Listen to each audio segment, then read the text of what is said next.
Oui, ce soir je suis enthousiaste parce que je me dis, je vais leur apprendre à jouer la comédie. Mais alors, je regardais sur Internet, sur YouTube, un gars qui parle de l'art oratoire. Et il disait que ça a rapport à la dramaturgie intime, plus exactement à l'art dramatique. Moi je me suis dit, tiens, l'art dramatique, c'est mon domaine. Est-ce qu'il dit vrai ce gars? Alors je l'écoutais parler. En effet, l'art oratoire, c'est une part de l'art dramatique. Il a raison. Et puis je l'écoutais parler. Et j'essayais de comprendre ce qu'il disait, vous voyez.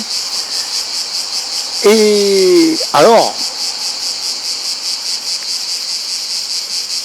il dit beaucoup de choses vraies, mais il n'explique pas pourquoi elles sont vraies. Voilà. Et moi, dans ce petit livre, j'explique pourquoi elles sont vraies. Quand par exemple il dit les choses vous viennent toutes seules sur scène, vous n'avez pas besoin de réfléchir, tac tac, vous parlez comme ça. Oui, c'est vrai, mais pourquoi c'est vrai? Il faut quand même comprendre. Parce que on peut dire les choses comme ça, en effet, mais qu'est-ce qui guide ce qu'on dit? Vous voyez, qu'est-ce qui nous guide là? Il y a quelque chose qui nous guide. Moi, par exemple, quand je vous parle là, il y a quelque chose qui me guide, vous voyez? Ce quelque chose qui me guide, c'est une construction que j'ai faite à l'intérieur de mon esprit. Et cette construction, elle m'a pris 20 ans. 20 ans que je vous explique là, comment j'ai construit ce qu'il y a là. Et ce qu'il y a là me fait agir maintenant devant vous comme ça. Mais si je n'avais pas construit ce qu'il y a là, je ne pourrais pas vous parler comme ça. Il peut dire le gars, oui, ça vient tout seul, d'accord, mais comment ça vient tout seul? Il faut le construire. Voilà, c'est la construction. Si vous voulez, c'est d'un bâtiment, c'est le châssis d'un bâtiment. Le bâtiment, il tient sur un châssis. Alors, ce châssis, pour le construire, il y a des règles. Alors, c'est moi, ça me plaisait. Hier, je regardais les comiques, Marrakech du rire. Ah, je me suis régalé parce que j'essayais de comprendre le châssis qu'il y a derrière Panacloc avec sa marionnette, derrière Franck Dupost, derrière les comiques qui sont passés, bon, derrière Timsit, comment il crée son truc, son personnage, enfin tous ces comiques, les jeunes comiques aussi, les jeunes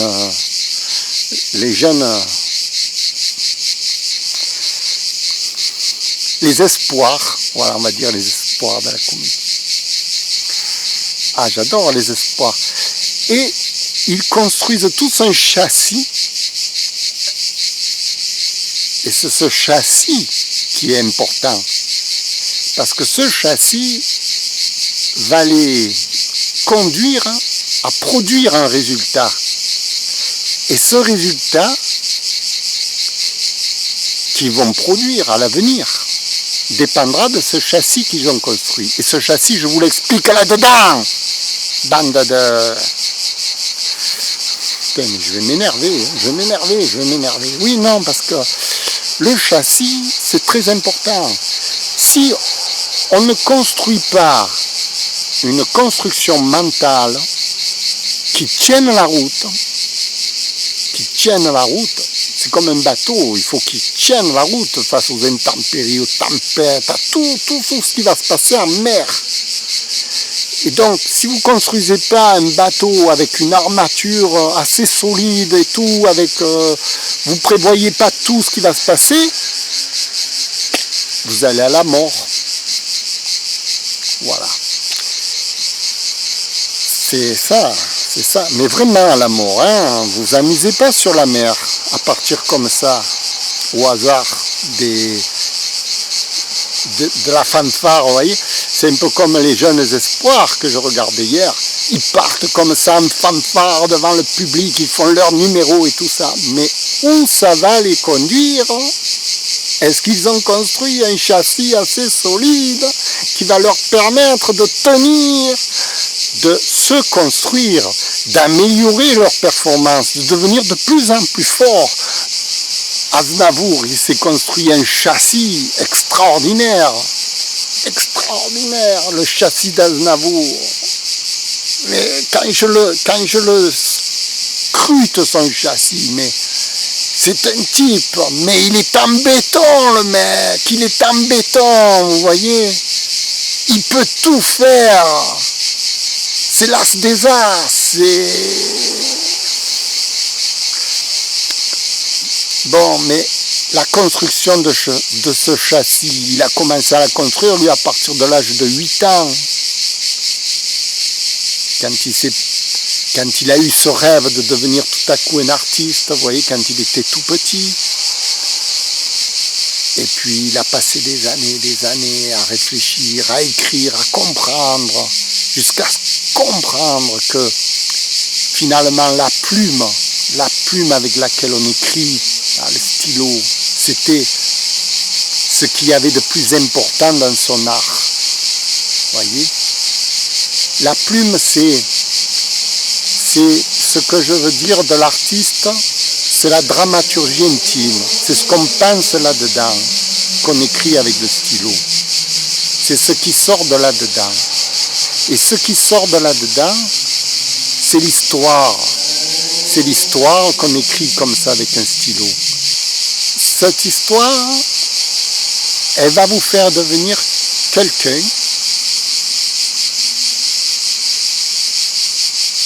C'est ce quelqu'un qu'on cherche à atteindre.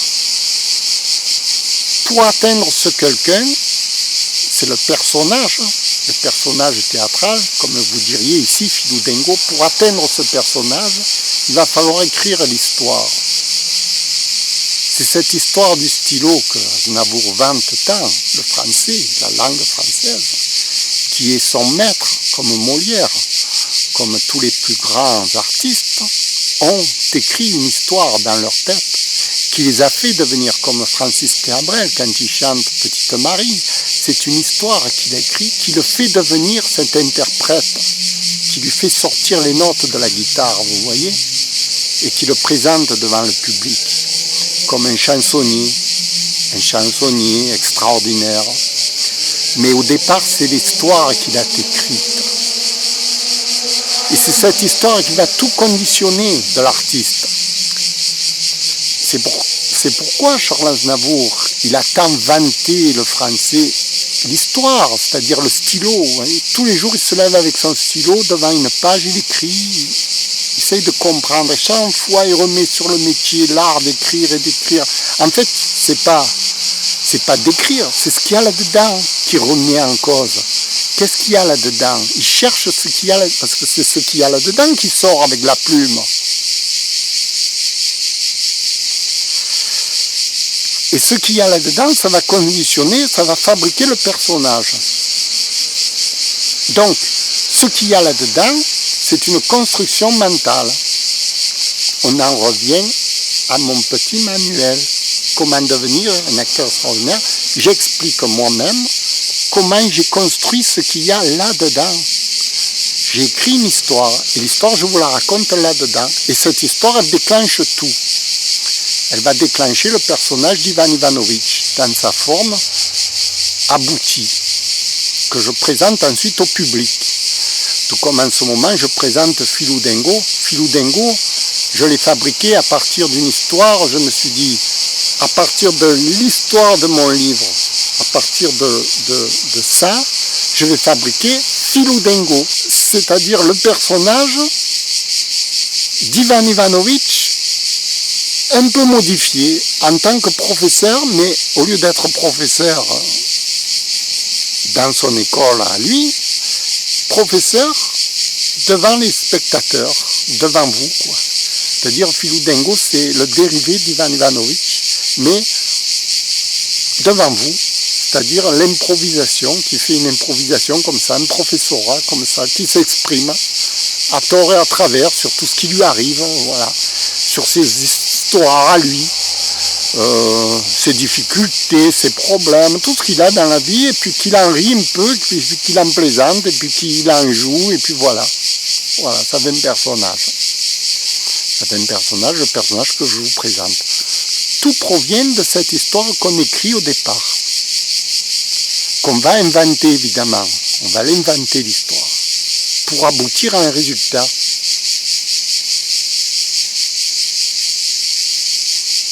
Voilà, je vous remercie. C'était le cours numéro 87 d'art dramatique.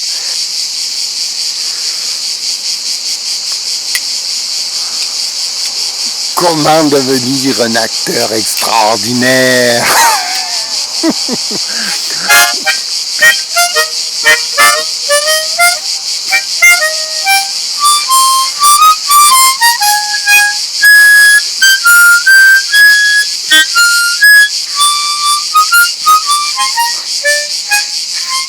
Je vous remercie. À bientôt. Au revoir.